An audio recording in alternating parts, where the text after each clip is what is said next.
असम विधानसभा चुनाव से पहले बीजेपी को लगा सबसे बड़ा झटका। सहयोगी पार्टी ने छोड़ा साथ, टूट गया गठबंधन। बीजेपी पीएम मोदी के उड़ गए होश, भक्तों में मची खलबली। खबर से फैली सनसनी। खबर में आगे बढ़ने से पहले लाइक करें इस वीडियो को और चैनल को सब्सक्राइब करने के बाद घंटी को दबाना बिल्कुल ना भूलें। बढ़ते हैं पहली खबर की तरफ। चुनाव से पहले असम में बीजेपी को बड़ा झटका। अहम सहयोगी बीपीएफ ने साथ छोड़ कांग्रेस से मिलाया हाथ।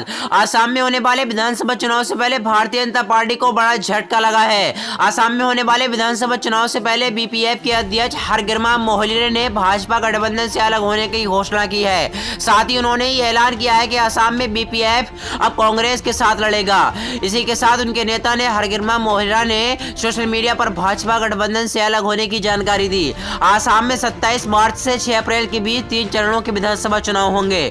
महाजट गठबंधन में शामिल होंगे। मोहल्ले ने शनिवार शाम सोशल मीडिया पर पोस्ट में कहा कि विकास, शांति और एकता के लिए स्थिर सरकारी जरूरी है। हम भ्रष्टाचार को भी खत्म करना चाहते हैं, इसलिए बीपीएफ फ्रंट से महाजट गठबंधन में शामिल होने का फैसला किया है। अब हम भाजपा से किसी तरह की दोस्ती नहीं रखना चाहते हैं। आने वाले चुनाव में हम महाजट गठबंधन के साथ मिलकर लड़ेंगे।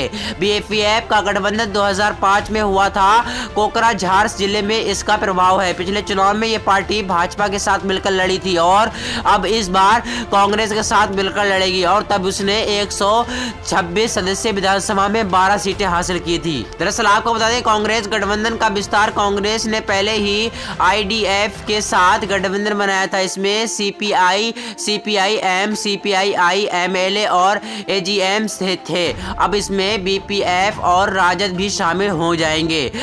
दरअसल आपको बता दें, ओपिनियन पोल क्या कहते हैं। न्यूज़ चैनल एबीपी और सर्वे एजेंसी सी बॉर्डर की ओपिनियन पोल में असम में एक बार फिर से भाजपा की सरकार बनती दिख रही है। पोल के मुताबिक भाजपा गठबंधन को 42% मत मिलने का अनुमान लगाया जा रहा है।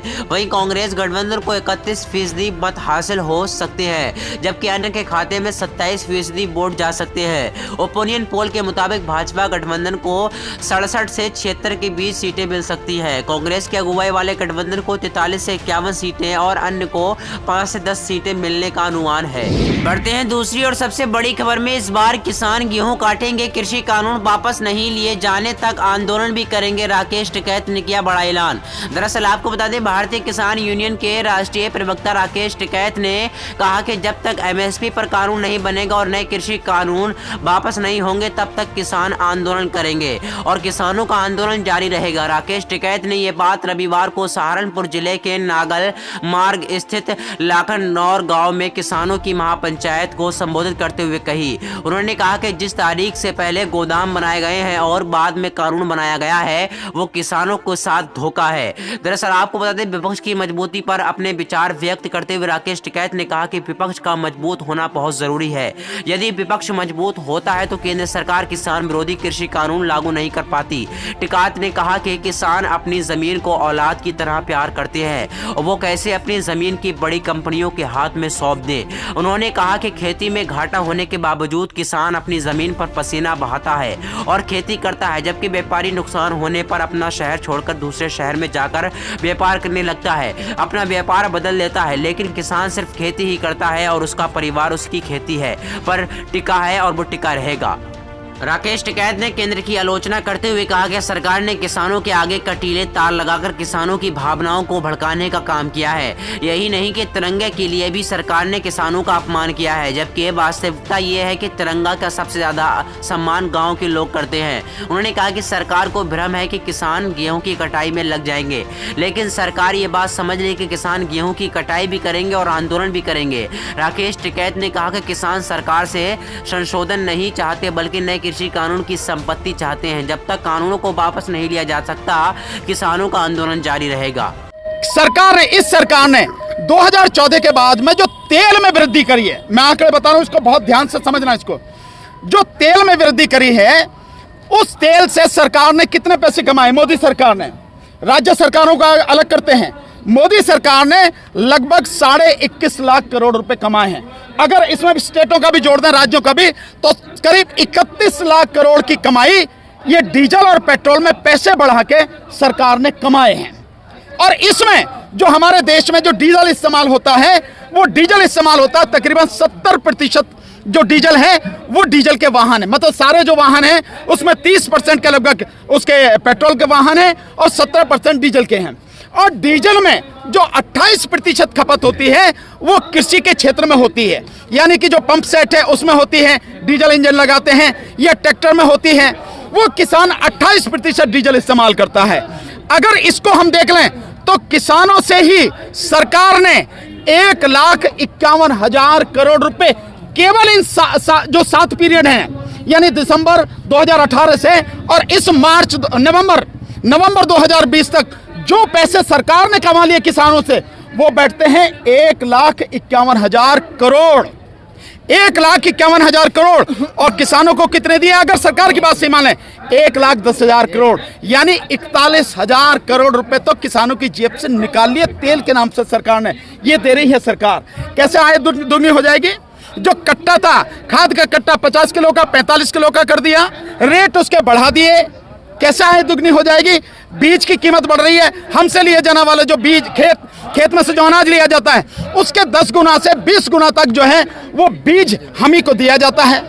कैसे इसमें सरकार करेगी? तो कहने में कुछ नहीं है। और मोदी सरकार या बीजेपी सरकार, चाहे राज्य में हो चाहे केंद्र में हो, चाहे इनका केवल एक काम है कि बकते रहो, आप कहते रहो, बोलते रहो, और कुछ नहीं है, करना कुछ नहीं है। तो सरकार केवल कह रही है, हकीकत में जमीन पर कुछ नहीं है। डिजिटल मीडिया के ऊपर अभी कानून ला रहे, 3 महीने के अंदर लागू करेंगे। तो इसके लिए आपको हल्ला मचाना चाहिए। डिजिटल मीडिया, भाई आप लोग हैं, सबसे ज्यादा असर आप पर पड़ेगा जो आप सोशल मीडिया के साथी हैं।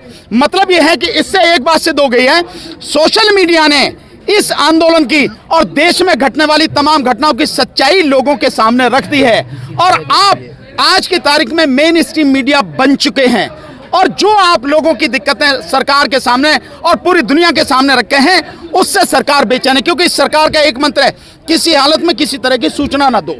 सब चीजों को छुपा के रखो, आंकड़े छुपा के रखो और सारी चीजें उन्हें छुपा के रखो, कुछ पता ही नहीं लगने दो। अगर पता नहीं लगेगा तो आदमी रिएक्ट कैसे करेगा? पर आपने सरकार को नंगा कर दिया। आपने सोशल मीडिया के माध्यम से सारी सच्चाई लोगों के सामने रख दी, इसलिए आपका गला दबाने की कोशिश है।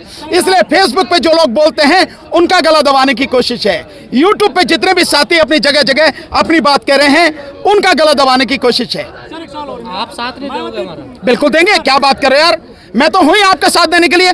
मैं तो जो आंदोलन जीवी हूं, कहना रहे मोदी जी, तो मैं तो तुम्हारा साथ दूंगा भी। तुम करो आंदोलन, मैं तुम्हारे साथ में हूं। मायावती जी पार्क बनाती है, मूर्ति लगाती है अपनी, तो पूरी दुनिया उनके। अरे यार, तुम भी उनकी बात कर रहे हो जिसका आंदोलन से कोई लेना देना नहीं है। स्टेडियम का नाम बदल दिया। मायावती जी आज की तारीख में बीजेपी और आरएसएस के एजेंट के रूप में काम कर रही है, ये आपको समझ जाना चाहिए। नहीं तो वो आंदोलन में सबसे आगे होती और ये आंदोलन बहुत मजबूत हो गया होता। जब नहीं है तो आपको समझ जाना चाहिए। नहीं सर, वो क्वेश्चन आप समझ नहीं पाए सर। एक जब यहाँ पार्क बनाया और एक जब यहाँ स्टेडियम बनाया, इतना बड़ा स्टेडियम है, उस पे मोदी जी का जो नाम चेंज हुआ है। बिल्कुल ठीक बात है ना, मायावती जी की तरह वो भी काम कर रहे हैं, तो उनका काम यही है। और इस देश का नाम, वो तो शुक्र समझो अभी देश का नाम नरेंद्र मोदी नहीं रखा, अभी स्टेडियम का रखा है। अभी तो पटेल साहब को ठिकाने लगाया है, अभी तो किसी और को जो है, बाकी पूरे देश को ठिकाने लगाने की स्थिति है। देखिए, उनके दिमाग में जो गंदी साजिश चलती है वो उसी को मूर्त रूप देते हैं, उसी के लिए काम करते हैं। और उनके दिमाग की गंदगी लगातार सामने आ रही है। एक देश के राष्ट्र, मतलब इतने बड़े राष्ट्रवादी एक नेता का नाम खत्म करके, जो राष्ट्रीय आंदोलन के एक बड़े मजबूत नेता रहे, उनका नाम खत्म करके और नरेंद्र मोदी के नाम पर लगाया जा रहा। तो नरेंद्र मोदी जी को भी शर्म आनी चाहिए कि जिस समय मायावती जी लगा रही तो कह रही जिंदा अपनी मूर्ति लगा ली। तो भैया जिंदा तुमने स्टेडियम बना लिया, मूर्ति भी तुम्हारी लगी जाएगी उसमें। तो तुम में और उनमें फर्क क्या है? मंदिर तो बनाना, मेरे मोदी जी का नाम। हाँ भाई, मुझे पता नहीं मंदिर बना, मैंने नहीं देखा।